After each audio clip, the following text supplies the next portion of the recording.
Bismillahirrahmanirrahim. Assalamualaikum warahmatullahi wabarakatuh.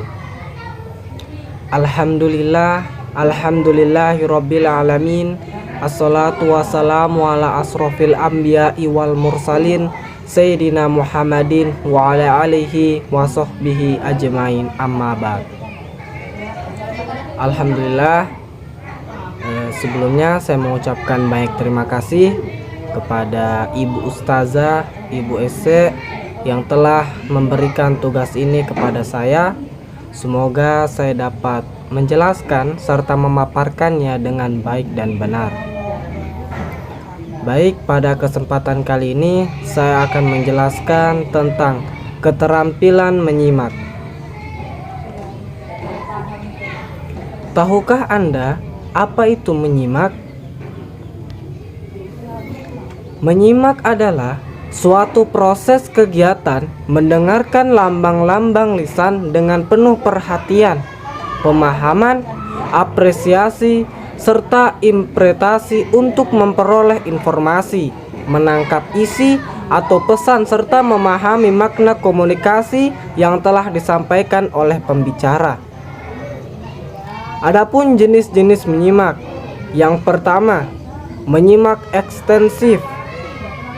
Menyimak ekstensif adalah sejenis kegiatan menyimak yang mengenai hal-hal yang lebih umum dan lebih bebas terhadap suatu ujaran, tidak perlu di bawah bimbingan langsung seorang guru. Yang kedua, menyimak intensif. Menyimak intensif diarahkan pada suatu kegiatan yang jauh lebih diawas atau dikontrol terhadap suatu hal tertentu. Tahapan-tahapan menyimak. Tahapan yang pertama ialah menyimak berkala. Menyimak berkala yang terjadi pada saat anak merasakan keterlibatan langsung dalam pembicaraan mengenai dirinya. Tahapan yang kedua yakni menyimak dengan perhatian dangkal. Tahapan ini terjadi karena sering mendapat gangguan dengan adanya selingan-selingan perhatian kepada hal-hal di luar pembicaraan. Tahapan yang ketiga, setengah menyimak. Tahapan ini terjadi karena ketergangguan oleh kegiatan menunggu kesempatan untuk mengekspresikan isi hati seorang anak. Tahapan yang keempat yakni menyimak serapan. Karena anak keasikan menyerap hal-hal yang kurang penting, jadi merupakan penjaringan pasif yang sesungguhnya. Tahapan yang kelima yakni menyimak sekali-sekali. Tahapan ini menyimpan sebentar-sebentar apa yang disimak, karena perhatiannya terganggu oleh keasikan lain dan hanya mendengar hal-hal yang menarik saja. Tahapan yang keenam, menyimak asosiatif. Tahapan ini hanya mengingat pengalaman-pengalaman pribadi secara konstan, yang mengakibatkan penyimak benar-benar tidak memberi reaksi terhadap pesan yang disampaikan oleh pembicara. Tahapan yang ketujuh, menyimak dengan reaksi berkala. Tahapan ini terhadap pembicara dengan memberi komentar maupun pertanyaan. Tahapan yang kedelapan, menyimak secara seksama. Tahapan ini mengikut jalan pikiran pembicara dengan sungguh-sungguh. Dan tahapan yang kesembilan, yakni menyimak secara aktif. Menyimak ini untuk mendapatkan serta menemukan pikiran, pendapat, dan gagasan pembicara. Adapun tujuan menyimak. Tujuan yang pertama yakni memperoleh informasi yang berkaitan dengan profesi. Tahapan yang kedua, membuat hubungan antar pribadi lebih efektif. Dan yang ketiga, mengumpulkan data agar dapat membuat keputusan yang lebih masuk akal. Adapun proses menyimak. Tahapan yang pertama ialah tahap mendengar atau hearing.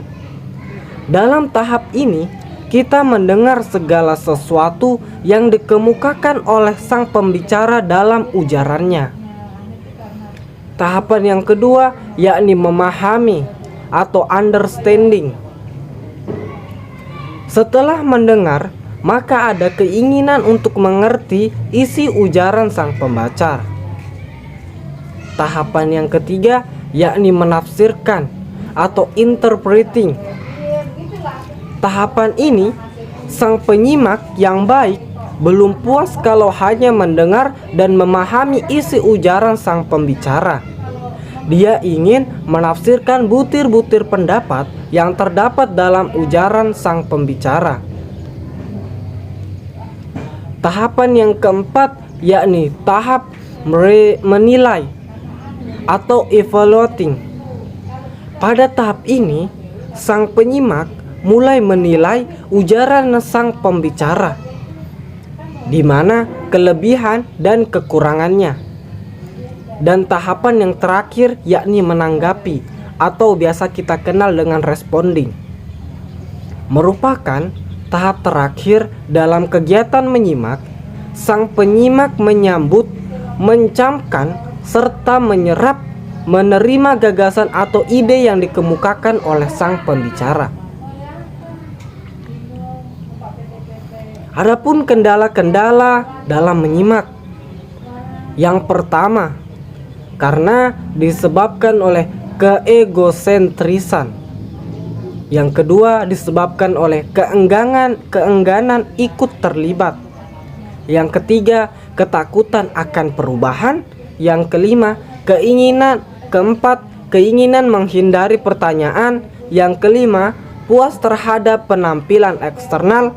Keenam, pertimbangan yang prematur. Dan yang ketujuh, kebingungan semantik. Adapun hal-hal yang perlu disimak.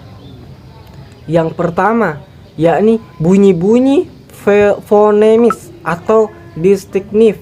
Yang kedua, urutan-urutan bunyi, kata-kata tugas, perubahan bunyi dalam derivasi, pengelompokan struktural, petunjuk urutan kata, makna-makna kata, kata-kata salam, sapaan, dan lain-lain. Dan yang kesembilan, makna budayawi atau cultural meaning.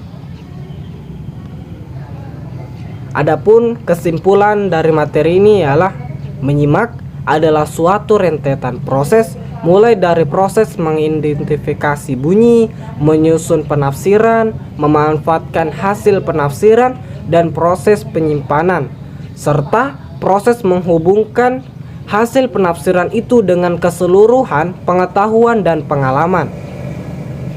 Tujuan menyimak yaitu agar orang yang mendengarkan dapat memperoleh pengetahuan atau informasi mengenai hal tertentu dari berita atau cerita yang didengar. Baik, alhamdulillah, sekian dari penjelasan serta pemaparan saya. Mohon maaf apabila ada kesalahan serta kekeliruan. Saya mohon maaf yang sebesar-besarnya. Kurang dan lebihnya mohon dimaafkan. Wabillahi taufiq wal hidayah. Wassalamualaikum warahmatullahi wabarakatuh.